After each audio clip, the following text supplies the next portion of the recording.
General Douglas MacArthur's farewell address to Congress, delivered on April 19th of 1951 in Washington, D.C., USA.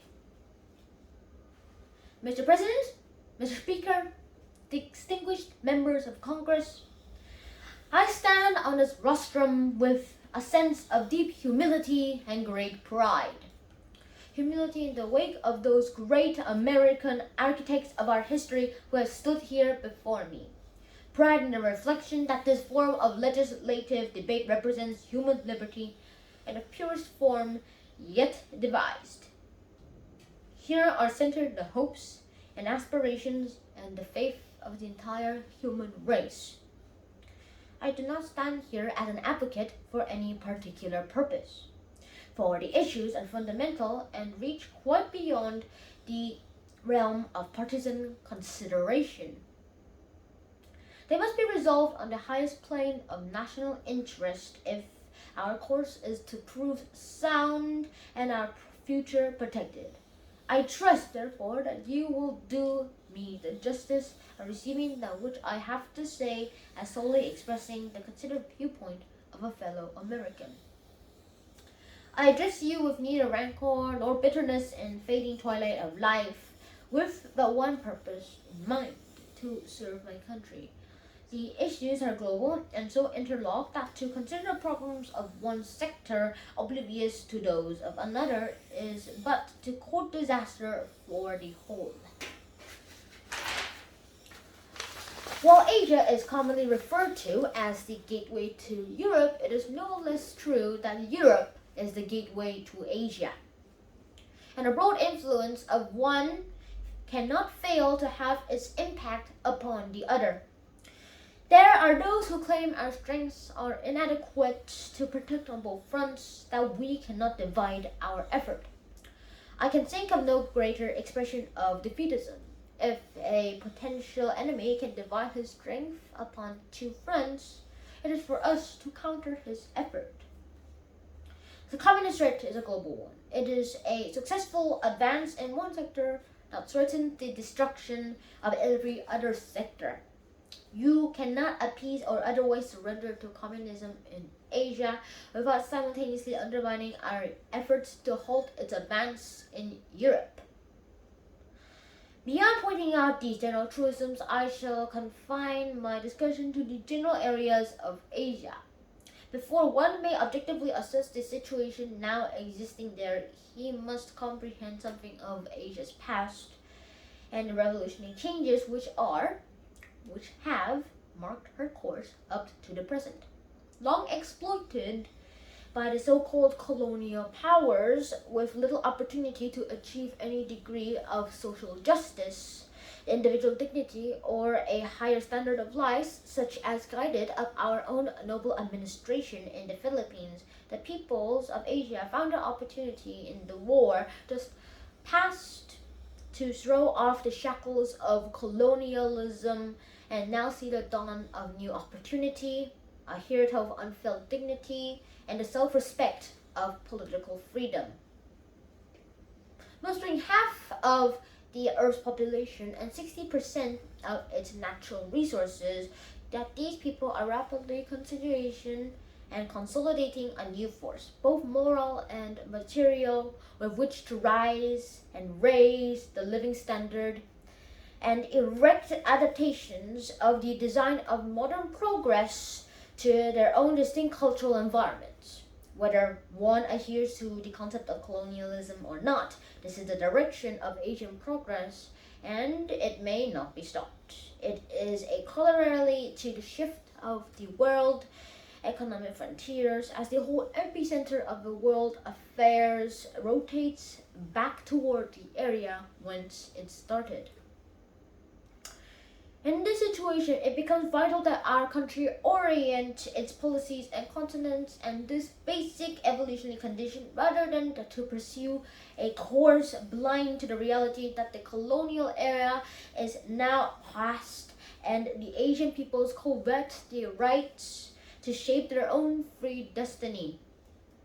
What they seek now is friendly guidance, understanding, and support, not imperious direction. The dignity of equality and not the shame of subjection. The pre-war standard of life, pitifully low, is infinitely lower now, and the devastation left in the war's sake. World ideologies play little part in Asian thinking and are little understood. What the people strive for is the opportunity for a little more food in their stomachs, a little better clothing on their backs, a little firmer roof over their heads, and the realization of the normal nationalist urges for political freedom. These political social conditions have but an indirect bearing upon our own national security, but do form a backdrop to contemporary planning which must be thoughtfully considered if we are to avoid the pitfalls of unrealism. Of more direct and immediate bearing upon our national security are the changes wrought in the strategic potential of the Pacific Ocean in the course of the past war. Prior thereto, the western strategic frontier of the United States lay on the littoral line of the Americas, with an exposed island sea line extending out through Hawaii, Midway, and Guam to the Philippines. The salient proved not an outpost of strength, but an avenue of weakness along which the enemy could and did attack. The Pacific was a potential area of advance for any predatory force intended upon striking at the warring land areas. All this was charged by the Pacific Victory, a strategic frontier, and shifted to embrace the entire Pacific Ocean, which became a vast moat to protect us for any long as we held it. Indeed, it acts as a protective shield for all of the Americans and all free lands of the Pacific Ocean area. We control it to the shores of Asia by chain islands extending in the arc from the Aleutians to the Marianas, held by us and free of our allies. From this island chain, we can dominate the sea and the air power every Asiatic port from Vladivostok to Singapore. With sea and air power every port, as I said, from Vladivostok to Singapore, and prevent any hostile movement in the Pacific. Any predatory attack from Asia must be an amphibious effort. No amphibious force can be successful without control of the sea lanes and the air over those lanes in its avenue of advance. With naval and air supremacy and modest ground elements to defend bases, any major attack from the continental Asia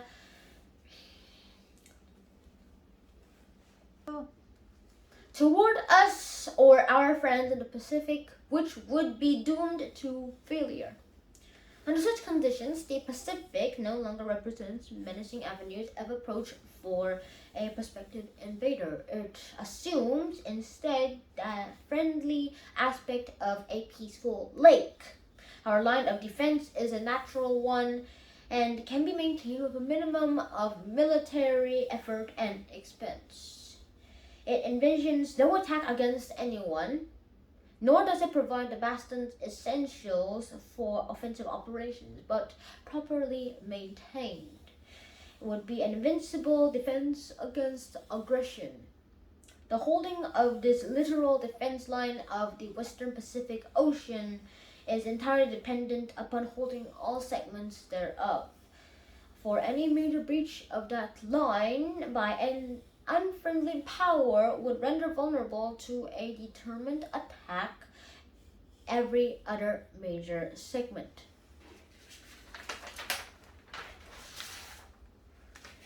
This is a military estimate as which I have to find a military leader who will take that exception. For that reason, I have strongly recommended in the past as a matter of military urgency that under no circumstances must Formosa fall under communist control. Such an eventuality would at once threaten the freedom of the Philippines and the loss of Japan, and might well force our western frontier back to the coast of California, Oregon, and Washington. To understand the changes which now appear upon the Chinese mainland, one must understand the changes in the Chinese character and culture over the past 50 years. China, up to 50 years ago, was completely non-homogeneous, being compartmented into groups divided against each other. The war-making tendency was almost non-existent as they still followed the tenets of Confucian idealisms of the pacifist cultures. At the turn of the century, under the regime of Chiang Sao-lin, efforts toward greater homogeneity developed under the leadership of Chiang Kai-shek, but has been brought to its greatest fruition under the present regime to the point that it has now taken on the character of the united nationalism of increasingly dominant aggressive tendencies. Through these past 50 years, the Chinese people have become militarized in their concepts and in their ideals. They now constitute excellent soldiers with competent staffs and commanders. This has produced a new and dominant power in Asia, which, for its own purposes, is allied with Soviet Russia, but which, in its own concepts and methods, has become aggressively imperialistic, with a lust for expansion and increased power normal to this type of imperialism. There is little of the ideological concept either one way or another in the Chinese makeup. Their standard of living is so low and the capital accumulation has been so slowly dissipated by war that the masses are desperate and eager to follow any leadership which seems to promise the elevation of local stringencies. I have from the beginning believed that the Chinese communist support of the North Koreans was the dominant one. Their interests are, at present, parallel with those of the Soviet, but I believe that their aggressiveness are recently displayed not only in Korea but also in Indochina and Tibet, and the pointing potentially toward the south reflects predominantly the same lust for the expansion of power which has animated every would-be conqueror since the beginning of time. The Japanese people, since the war, have undergone the greatest reformation recorded in the modern history, with a commendable will, eagerness to learn, and more capacity to understand. They have, from the ashes left in the war's sake, erected in Japan an edifice dedicated to the supremacy of an individual liberty and personal dignity. And in the ensuing process, there has been created a truly representative government committed to the advance of political morality, freedom of economic enterprise, and social justice. 2. Politically, economically, and socially, Japan is now abreast of many free nations of the earth and will not again fail the universal trust that it may be counted upon to wield a profoundly beneficial influence over the course of events in Asia is attested by the magnificent manner in which the Japanese people have met the recent challenge of war, unrest, and confusion surrounding them from the outside, and checked communism within their own frontiers without the slightest slackening in their forward progress.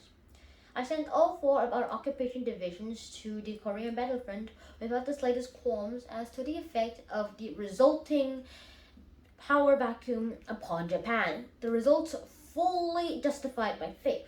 I know of no nation more sense, orderly, and industrialized, nor in which higher hopes can be entertained for future constructive service in the advance of the human race. Of our former war, the Philippines, we can look forward in the confidence that the existing unrest will be corrected and a strong and healthy nation will grow in the longer aftermaths of a war's terrible destructiveness. We must be patient and understanding never failed them, as in our 1 hour of need they did not fail us. A Christian nation, the Philippines stand as a mighty bulwark of Christianity in the Far East, and its capacity for high moral leadership in Asia is unlimited. Formosa, the government of the Republic of China has had the opportunity to refute by action much of the malicious gossip which so undermined the strengths of its leaderships on the Chinese mainland. The Formosan people are receiving a just and enlightened association and administration with majority representation on the organs of the government. And politically, economically, and socially, they appear to be advancing along sound and constructive lines. With this brief insight to these surrounding areas, I now turn to the Korean conflict. While I was now consulted prior to the President's decision to intervene in support of the Republic of Korea, the decision was a military standpoint, proved a sound one, as I said, proved a sound one. As we hurled back the invader and decimated his forces, our victory was complete, and our objectives within reach, the Pacific Ocean intervened with numerically superior ground forces. This created a new war and entirely new situation, a situation not contemplated when our forces were committed against the North Korean invaders. A situation which called for new decisions in the diplomatic sphere to permit the realistic adjustments of military strategy. Such decisions have not been forthcoming. While no man in his right mind would advocate sending out our ground forces into continental China, and such was never given a thought, the new situation did urgently demand a drastic revision of strategic planning if our political aim was to defeat this new enemy as we had defeated the old. Apart from the military need, as I saw it, to neutralize the sanitary protection of given the enemy north of Yalu, I felt that the military necessity in the conduct of the war made necessary first the intensification of our enormous economic blockade against China, two, the imposition of a naval blockade against the China's coastal areas and of Manchuria. For removal of instructions on the forces of the Republic of China on Formosa with logistic support to contribute to their effective operations against the common enemy. For entertaining these views, all professionally designed to support our forces committed to Korea and bring hostilities to an end with the least possible delay and at a saving of countless American and Allied lives, I have been severely criticized in lay circles, principally abroad, despite my understanding that from a military standpoint, the above views have been fully shared in the past by particularly every military leader concerned with the Korean campaign, including our own Joint Chiefs of Staff. I called for reinforcements, but was informed that reinforcements were not available. I made clear that if not permitted to destroy, the enemy built up bases north of the Yalu, if not permitted to utilize the friendly Chinese force of some 60,000 men on Formosa, if not permitted to blockade the China coast to prevent the Chinese Reds from getting succor from without, and if there were so to be no hope of major reinforcements, the position of command from the military standpoint forbade victory. We could hold in Korea, by contrast, maneuver and in an approximate area where our supply line advantages were in the balance with the supply line disadvantages of the enemy. But we could hope at best for only an indecisive campaign with its terrible and constant attraction upon our forces if the enemy utilized its full military potential. I have constantly called for the new political decisions essential to a solution. Efforts have been made to distort my position. It has been said, in effect, that I was a warmonger. Nothing could be further from the truth. I knew war as few other men now living know it, and nothing to me is more revolting. I have long advocated its complete abolition, as its very destructiveness on both friend and foe has rendered it useless as a means of settling international disputes. Indeed, on the second day of September 1945, just following the surrender of the Japanese nation on the battleship Missouri, I formally cautioned as follows. 2. Men since the beginning of time have sought for peace. Various methods through the ages have been attempted to devise an international process to prevent or settle disputes between nations. From the very start, workable methods were found insofar as individual citizens were concerned, but the mechanics of and instrumentality of a larger international scope have never been successful. Military alliances, balances of power, League of Nations, all unveiled, leaving the only path to be way of the crucible of war. The utter decisiveness or destructiveness of war now blocks out this alternative. We have had our last chance. If we will not devise a greater and more equitable system, Armageddon will be at our door. The problem basically is theological and involves a spiritual recrudescence and improvement of the human character that will synchronize with our almost matchless advances in science, art, literature, and all material and cultural development of the past 6,000 years. It must be of the spirit if we are to save the flesh. But once war is forced upon us, there is no other alternative than to apply every available means to bring it to a swift end. War's very object is victory, not prolonged indecision. In war, there is no substitute for the victory. There are some who, for varying reasons, would appease Red China. They are blind to history's clear lesson, for history teaches with unmistakable emphasis that appeasement but beggars new and bloodier war. It points to no single instance where this end has justified that means, where appeasement has led to more than a sham peace. Like a blackmail, it lays the basis for new and successfully greater demands until, as in blackmail, violence becomes the only other alternative. Why, my soldiers asked of me, surrender military advantages to an enemy in the field? I could not answer. Some may say to avoid spread of the conflict into all-out war with China, to avoid Soviet intervention.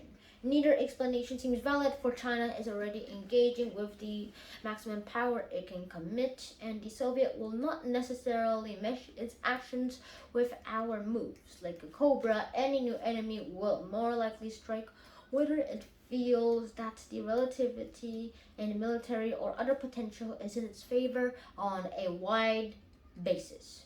The tragedy of Korea is further heightened by the fact that its military action is confined to its territorial limits.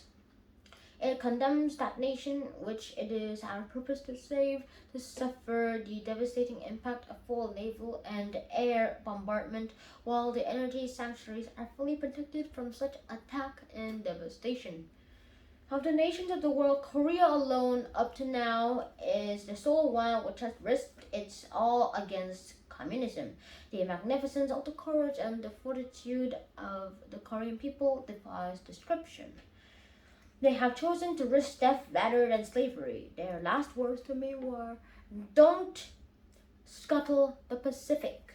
I have just left your fighting sons in Korea. They have met all their tests there, and I can report to you without any reservation that they are splendid in every way."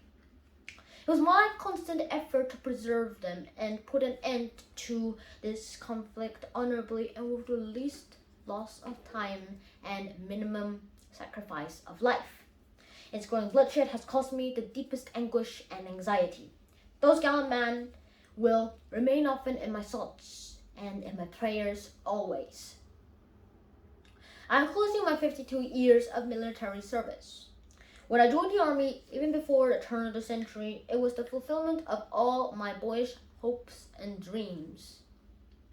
The world has turned over many times since I took that oath in the middle of the plain at West Point, and the hopes and dreams have long since vanished.